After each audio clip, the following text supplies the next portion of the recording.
Well, hello, everybody. It's so good to be with you again. I always look forward to these times. Today, I have been thinking a little bit about where I stand with myself. Um, as a check-in, I do pretty regularly just to make sure I'm in a good place as far as my personal self is concerned. I know in our time together, we try to support each other as much as we possibly can. And sometimes I think we overlook supporting ourselves. And that can lead us down some rough and dusty roads that are not often traveled. And so it doesn't hurt, I feel, to check in with myself pretty much regularly just to see uh, how I think I'm doing. What's the level of my self esteem? How do I value myself? Uh, to me, self esteem is an overall very subjective evaluation of my own worth, my value, and my abilities to myself and to the community at large in which I live. Uh, it serves as a foundation uh, of psychological resources. It influences my relationships, it influences career decisions, and it influences even my overall well being. And some of the key marks that I look for is, do I have a healthy sense of self, or am I struggling in some areas where I have really low self-esteem? I think it's important to understand your own personal baseline as the first step towards self-improvement. If you don't know where you are at any given point in time, how can you possibly evaluate yourself and know where you want to go? Um, Recognizing the signs can help determine if your self esteem is serving or hindering daily life and even uh, your desire to help others. Uh, if you're not in a good place, it's sometimes very hard to help other people look at where they are and help them get into a better place with themselves. I, Three things I sort of look at when I'm trying to sort of check in with myself is and determine if my self-esteem is healthy or not is my level of assertiveness. Uh, can I confidently set boundaries and voice opinions without fear of rejection, or am I a yes person that does whatever, whenever, wherever for everyone else? Or do I have healthy boundaries? Um, also ask myself regularly, how resilient am I?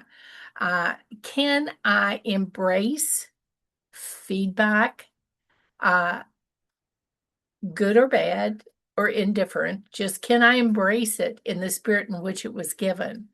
Uh, can I learn from the mistakes I made? And I don't know about you, but on a regular basis, I make mistakes, and life is a journey, and I have to keep on learning through the journey.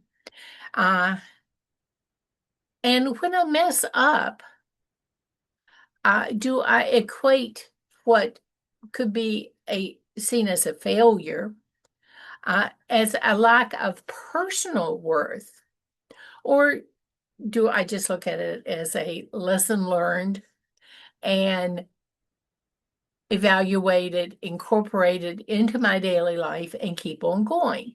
Um, and then, when I'm looking at what I consider to be healthy self-esteem, uh, how about my independence level?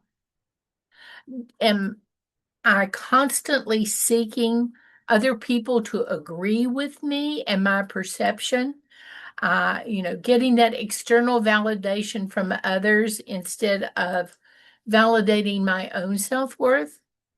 Uh, Am I even comfortable just being myself and not trying to put on airs or act in a certain way to get other people to like me better? The more I can say, yes, I'm assertive, yes, I'm resilient, yes, I have a healthy sense of independence, I think that leads me in direction that I'm okay. Uh, I have confidence in myself. I value and appreciate my own self-worth. Um, Sometimes I look at myself and wonder if I have low self-esteem in certain areas as well. Uh, it doesn't always look like shyness. You just shy away. You don't want anybody to pay any attention to you. Stay in the background. Don't make waves. Try not to be seen. Uh, that isn't necessarily the only way low self-esteem manifests itself. Uh, it often manifests itself, I think, in more protective behavioral patterns. Uh, do I find myself over explaining, defensive, over communicating because of some underlying fear of being misunderstood by somebody or judged by somebody? Uh, Everybody, my Aunt Ethel, who was a crackerjack, used to say, everybody's entitled to their own worthless opinion. Don't let it upset you. And in a lot of ways, she was absolutely correct. She was a very confident, forward-thinking, upbeat, positive person, but she was not one of those people that would try to over-explain herself or defend herself. She just, this is me, take it or leave it.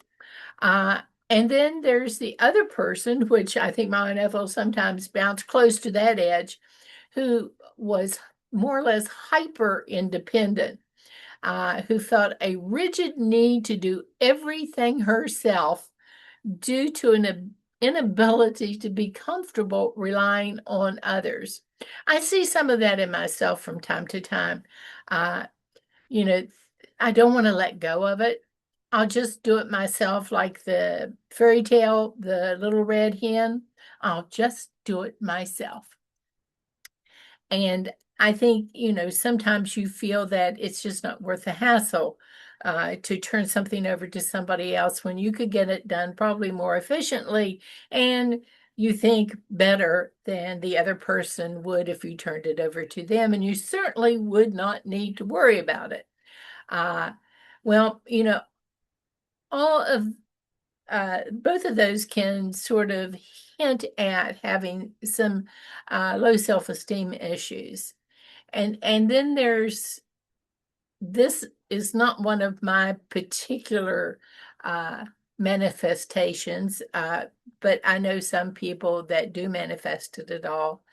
And that is needing to be chronically busy, using constant productivity to avoid confronting feelings of inadequacy or guilt. You just can't do enough. You just got to keep busy. You got to do this. You got to do that. You got to do the other thing. Just chronic busyness. Sometimes, if I'm just busy enough, then I'll be good enough.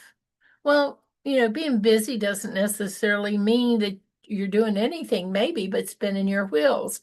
And you might actually be creating more work for yourself.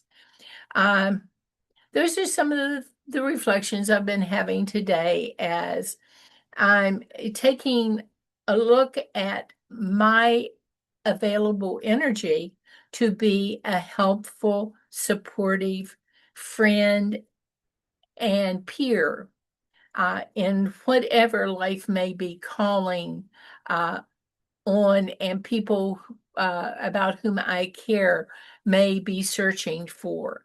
Uh, I also was, as I was going through this, was reflecting on ways to build my self-esteem, so that I'm coming from a position of strength when I'm trying to help someone else. I hate to think I was coming from a position of weakness when somebody was needing my help. I uh, would do everything in my power to be in that position of strength, to be the best friend, supporter, uh, listener that they could possibly need. Uh, I think to do that, I need to really clarify some of my core values and identify the kind of person that I think I am and that I want to be. Am I kind? Am I reliable? Am I creative? Do I deliberately align my actions with those values? Uh, if they're not aligned, I think you're in a situation of internal conflict, uh, and it makes it very, very difficult then to reach out and be as helpful as you can to other people. Um, Another thing that I've sort of been thinking about today is focusing on progress over perfection. Um, I know absolutely that I am not perfect, nor do I think that I will ever be perfect. But I think that there is always room for improvement and that progress can be made. Um, One of the things that I really have looked at this particular week is uh, replacing a critical, not all or nothing mentality with a growth mindset. Um, I need to accept that I'm still growing, I'm still learning. I am a work in progress. I need to make sure that I acknowledge small wins and learn from the setbacks rather than view whatever setback it might be as a failure or a weakness of some kind in my personal self. Uh, that takes real growth. Um, to just admit, hey, I'm not perfect. I'm going to mess up from time to time. And hopefully, when I do, you will hold me accountable in a kind way and you will help me learn how to do it better. Um, if we're all in this together, then we need to constantly have each other's backs. And getting rid of that all or nothing mentality that sometimes crops up is very, very important as we're going through this journey together. Another thing, I don't know about you, but this is me all over the place. I need to cultivate a better sense of self-compassion. Boy, oh, I can be my own worst critic. I can find every fault and examine it with a magnifying glass. I don't do that with other people. Why don't I treat myself with the same respect and patience I would offer to someone else, to a good friend, to someone who I knew was struggling? I need to cultivate that self compassion. It will make me more tolerant of myself and make me less likely to pontificate about knowing the best course of action for anyone else when very often I'm struggling to find it within myself. I also know that sometimes in life there are so many traumas that occur and they run so deeply that it can lead to a state of prolonged anxiety or depression. And I think that's the time that we need to acknowledge, hey, I need more than just a little help from my friends. I need to find somebody who's trained to help me move through this particular stage in my life, whatever it is. And I must always remember that as I am enough, and that I need to remember that I have self-worth and value in my life and move forward with that as my background. So these are some things this week that have floated through my mind that I'll leave you with as we start out a new adventure. And the first one is real simple. Forgive. Always try to forgive. But remember whatever the lessons were that you learned during the experience.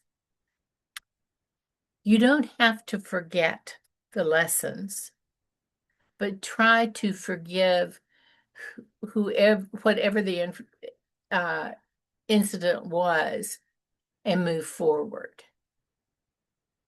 The other thing that I've been thinking about is how important it is to always be kind. But being kind does not mean that I have to be a doormat and do whatever anybody wants me to do just because they want me to do it, even if it's totally inconvenient for me. But to keep that spirit of kindness in my heart. The other thing is to, where you can, strive for peace and try to minimize the possibility for confrontations, but keep clear boundaries. It's not okay for people to overstep and impose great inconveniences on you that they could handle in different ways. So keeping clear boundaries while you're keeping the peace, I think is really important to reinforce your self-worth.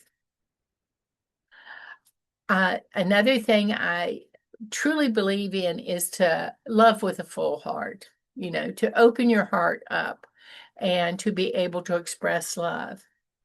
But while you're doing that, be sure that you prioritize respect. You have a right to be respected, not taken advantage of or misused or abused, and still be able to love deeply. Pardon me. I have a May pollen frog in my throat, I think. The other thing I feel is that we all should be gracious when we're dealing with each other. It's part kindness, it's part keeping the peace, it's part loving deeply. But being gracious while you're doing it and not enabling another person's toxic behaviors. They may take exception with you in a pretty nasty way sometimes, which is disrespectful. And you don't have to say that's okay. You can cut that off and say, I choose not to engage in this discussion with you if you're going to be acting in that way. We've talked often about how important really listening is. And to me, that is one of the greatest gifts anybody can give another human being, is to listen without intention of responding, to actually hear what the other person is trying to say. But that does not mean, if they're making statements that you do not agree with, that you can't call them out on it. You have a right to stand up for yourself and say, I disagree. I appreciate your opinion, but I respectfully disagree. Another thing that I have found with some of people with whom I've come in contact who are pretty strong individuals, it doesn't mean that they may have the best self-esteem in the world. Sometimes it's a cover up for low self-esteem, in fact. Uh, but I need to be patient with other people. And there's a tendency, I think, a lot of times for us to insist that our own point of view is the only point of view. And so we really begin to gaslight or disrespect the person who is um, sharing an opinion with which we do not agree. Maybe it causes doubt in ourselves when they act in this way. Uh, you don't have to accept that. You can say, I disagree with you. Sorry you feel that way. You're entitled to your own opinion and enjoy it. I just don't see it that way. And then to be able to speak with empathy, to really try to put yourself in somebody else's shoes.